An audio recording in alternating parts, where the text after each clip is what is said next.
السلام عليكم ورحمة الله وبركاته. ازيكم يا حبايب قلبي؟ عاملين ايه؟ يا رب دايما تكونوا بخير. النهاردة بإذن الله هنعمل مع بعض الملبن بطريقة سهلة وسريعة، مش بتاخد معانا وقت، وكمان بمكونات بسيطة جدا موجودة في كل بيت. ما تنسوش تشتركوا في القناة وتفعلوا زر الجرس عشان يصل لحضراتكم كل جديد. اول حاجة هنقول بسم الله. معانا كوبايتين ونص من المية،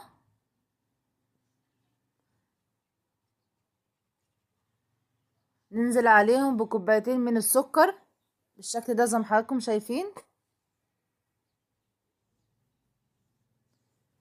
نبتدي ان احنا نرفعها على النار ونقلبها كويس لغايه ما السكر معانا يدوب بالشكل ده زي ما حضراتكم شايفين.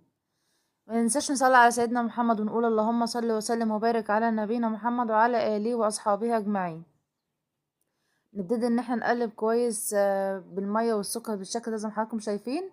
واول ما السكر يدوب خالص في الميه نبتدي ننزل عليه بمعلقتين كبار من عسل الجلوكوز بالشكل ده زي ما حضراتكم شايفين.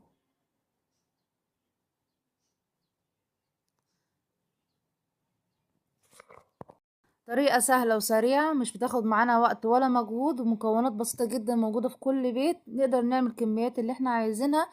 واول ما الخليط بدأ يغلي معانا بالشكل ده نبتدي ننزل عليه بعصرة نص ليمونة. انا هنا استخدمت ليمونة صغيرة. بعد كده نبتدي نجهز النشا بتاعتنا. معانا كوباية من النشا، ننزل عليهم بكوباية من المية، ونبتدي ان احنا ندوب النشا مع المية بالشكل ده زي ما حضراتكم شايفين. ندوبها كويس، وبعد كده نيجي على الخليط اللي احنا عملناه على النار ننزل عليه بالنشا بتاعتنا. نبتدي نقلب المكونات كلها ببعضها بالشكل ده زي ما حضراتكم شايفين لغايه ما القوام بتاعنا يتقل معانا. نبتدي نضيف عليه معلقه من ماء الورد، ونستمر في التقليب بالشكل ده زي ما حضراتكم شايفين. واول ما الخليط بتاعنا يبتدي ان هو يتقل بالشكل ده زي ما حضراتكم شايفين، اكون مجهزه معايا كوبايه من السكر، وابتدي اضيف ربع كوبايه سكر بربع كوبايه سكر. ما بنزلش بالكوبايه كلها مره واحده، انزل شويه بشويه، وابتدي اول ما السكر بتاعنا يدوب معانا في الحله ابتدي اضيف الكميه التانية. ما بنزلش بكوبايه السكر مره واحده بالشكل ده زي ما حضراتكم شايفين. وابتدي ان انا استمر في التقليب بالشكل ده زي ما حضراتكم شايفين لغايه ما القوام بتاعنا ان هو يبتدي ان هو يتقل معانا. ابتدي ان انا اطفي النار عليه. شايفين ما شاء الله كل مدى المطه بتاعتها بتزيد ازاي.